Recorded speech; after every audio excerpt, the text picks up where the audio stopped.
मदन लाल आजादी हैं वो उनको बात कहेंगे।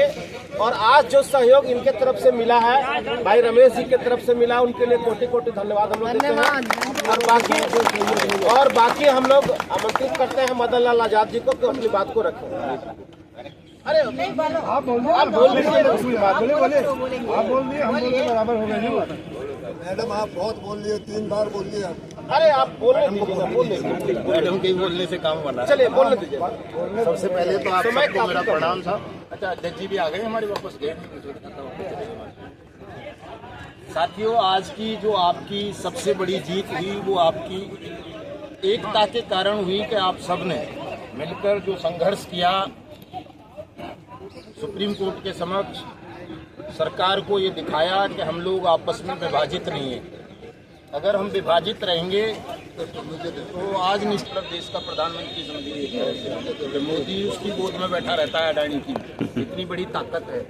और यदि आज आपकी जीत हुई है सर्वोच्च न्यायालय में, अडानी का पिटीशन अगर खारिज हो गया, जोर से बोलूँ, अडानी का पिटीशन खारिज होने का मतलब है कि आपने नरेंद्र मोदी पर विजय प्राप्त कर ली है आप। Very good.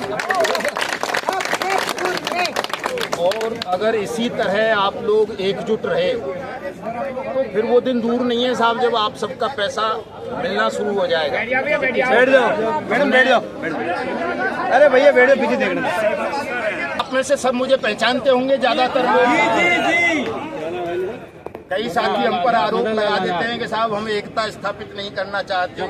हमारा इरादा ऐसा कभी नहीं रहा है। हमने हमेशा जब भी निवेशकों के भुगतान की और हितों की रक्षा की बात आई है, हम हमेशा आगे आए हैं कि नहीं, हम सबसे पहले अपनी जान भी जोखिम में डाल देंगे। आहुति देनी पड़ी तो आहुति दे देंगे। आज ऐसा ही मौका था। कुशवाहा साहब का मैसेज लगभग 1 हफ्ते पहले ही आया होगा सब बीके के थ्रू। साहब सबको मिलके लड़ाई लड़नी है। और 14 अक्टूबर को अडानी सहारा डील होने जा रही है। सहारा की 88 संपत्तियों पर अडानी का कब्जा हो जाएगा। और अगर अडानी का कब्जा हुआ तो फिर निवेशकों के भुगतान का क्या होगा? निवेशकों का भुगतान नहीं होगा तो जो एजेंट साथी हमारे काम करते थे सहारा के अंतर्गत, उनका तो और बुरी दुर्गति हो जाएगी। तो मैंने तुरंत यस किया साहब, लाइव में भी जुड़ा। मैंने कहा नहीं, बिल्कुल ठीक बात है, हम सबको मिलकर लड़ना चाहिए। हमारे भाई रमेश जी भी थे उस दिन लाइव में, थे तो वो भी वो दूसरे बड़े वाले नेताजी, लेकिन वो आज वहाँ रामलीला मैदान में झंडा उठा रहे हैं। हमने उनको बहुत कहा कि रामलीला मैदान तो छोड़िए, ये जंतर मंतर से भी अगर हम पहले आते आप सब लोग, तो यहाँ से सुप्रीम कोर्ट नहीं जाने दिया जाता किसी को भी। इतनी पुलिस फोर्स होती है, इतनी व्यवस्थाएं सब दिल्ली में, कौन जाने देगा? वो 25-30 लोगों को लेकर के वहाँ बैठे हुए हैं। कोई बहुत ज्यादा बड़ा वो नहीं किया, लेकिन उस चीज का मैसेज गलत गया कि हम लोग एकजुट नहीं है। इसका मतलब आज भी तो आगे से ध्यान रखें कि इस तरह का संदेश सरकार के पास नहीं जाना चाहिए। भले ही हम एकजुट ना हो अंदरूनी तौर से, लेकिन सार्वजनिक रूप से सरकार को ये पता चलना चाहिए कि देश के तमाम ठगी पीड़ित, चाहे वो सहारा समूह वाले हों, PACL वाले हों, या रोज वैली वाले, या सागा वाले, या जो भी हैं, सब एकजुट हैं। और जब आपकी एकजुटता का संदेश जाएगा तो देखिए, तमाम हम भी करते हैं, बट्स एक्ट की बात करते हैं, इसकी करते हैं, उसकी बहुत सारी चीज़ें हम करते हैं। क्योंकि हम कानून के फील्ड के हैं तो जाहिर सी बात है कानून की बात करेंगे। लेकिन ये कानून वानून कुछ नहीं होते। सच्चाई ये है, लोकतंत्र जनमत से चलता है, जनता के बहुमत से चलता है। अगर जनता एकजुट है, आपके पास जनमत है, तो कानून तो बिगाड़ भी सकते हो आप, नए बनवा भी सकते हो। किसानों के कानूनों का उदाहरण हमारे सामने है। एग्रीकल्चर पे 3 कानून आए देश में, लेकिन जब किसानों ने उनका विरोध किया तो वापस हो गए। बट्स एक्ट आया 2019 में, आपके लिए आया, सबके लिए, लेकिन बट्स एक्ट को सरकार इम्प्लीमेंट ही नहीं कर रही। सरकार खुद चाहती है बट्स एक्ट खत्म हो जाए। बट्स एक्ट अगर सरकार चाहती तो अब तक सबका भुगतान हो सकता था, लेकिन Sahara CRC refund portal BUDS act को पास ओवर करके बना दिया। और सहारा CRC रिफंड पोर्टल से पहले अमित शाह ने एक एडवाइजरी जारी की पूरे देश के पुलिस कप्तानों को, DM को, कि कोई भी मामला सहारा के खिलाफ बट्स एक्ट में रजिस्टर्ड नहीं होना चाहिए पूरे देश में कहीं भी। बिल्कुल अलग कर दिया गया, इलीगल एडवाइजरी जारी करके अमित शाह ने। उसका लेटर है बाकायदा, ऐसा नहीं कि वो हवा में बात हो। उसके बाद से कोई देश में केस रजिस्टर्ड नहीं हुए सहारा के खिलाफ बट्स एक्ट में, पहले बहुत होते थे। तो एक बहुत बड़ा षड्यंत्र सरकार ही देश के खिलाफ रच रही है, और इस षड्यंत्र को जब तक हम समझेंगे नहीं साहब, इसका खिलाफत नहीं करेंगे, तब तक भुगतान बड़ा असंभव सा है। आप तो भुक्तभोगी हैं, सहारा वाले हैं ना ज्यादातर आप में से। 2012 में आपके पक्ष में फैसला आ गया था इसी सुप्रीम कोर्ट का।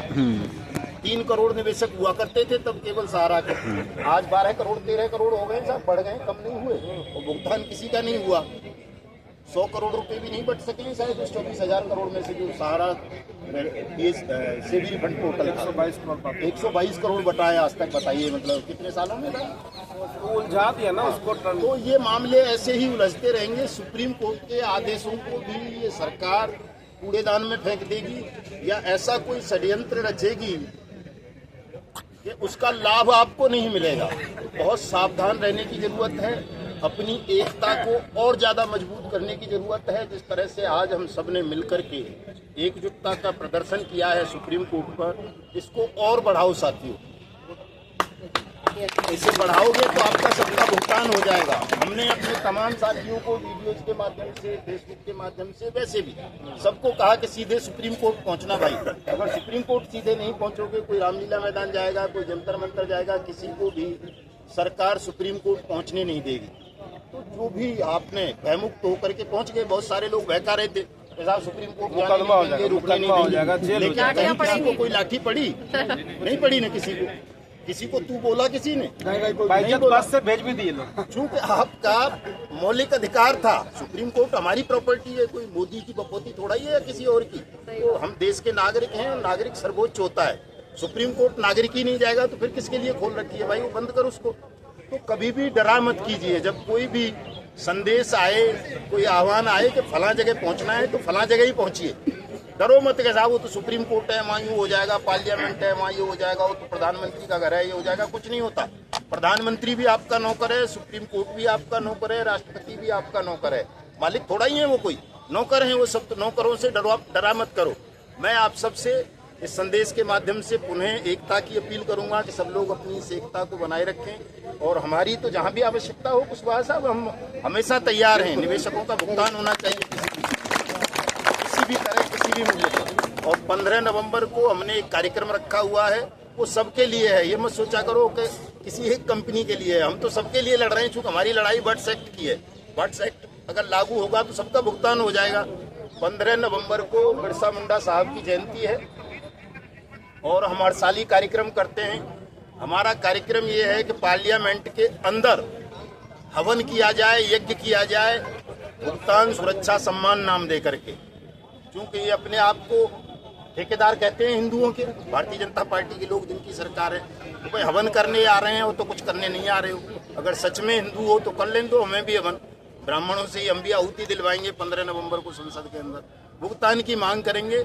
तो मैं आप सबसे करबद्ध अनुरोध करूंगा कि 15 नवंबर को तमाम साथी संसद भवन आएं, उस महायज्ञ में सम्मिलित हों, और इस भुगतान की परंपरा को शुभारंभ करवाएं, श्री गणेश करवाएं साहब। चूंकि दर्द बहुत बढ़ गया है, कुशवाहा साहब हमसे भी लड़ने की क्षमता रही नहीं है।